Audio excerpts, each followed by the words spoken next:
Мені вареникидің тестасын жасаймын. Ыстықтау суға, енді қатты ыстық емес, соған тұз салдық. Соны елейміз.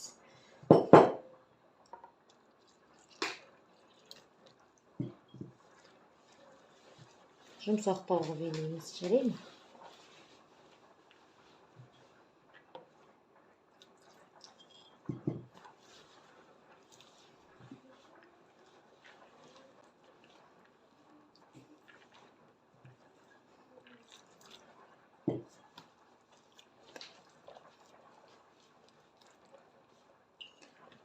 Пластилин сияқты жабыспақ болды, оған қарамаңыздар, жұмсақтау елейміздер, өйткені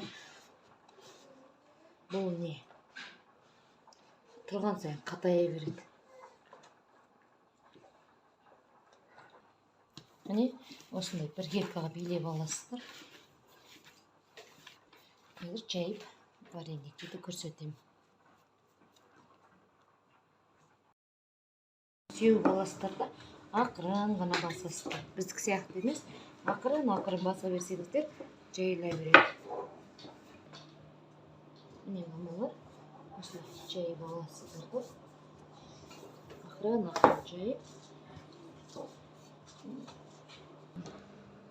Міне мамалар, осылай кесіп аласыздар да,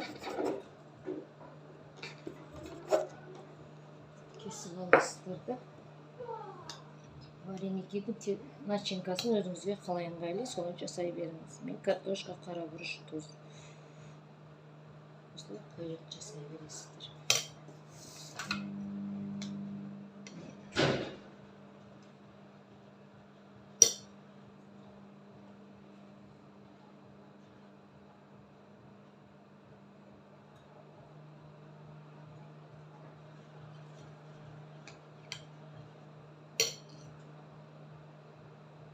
Ас болсын міне. Сіздерге көрінді деп ойлаймын. Ас болсын.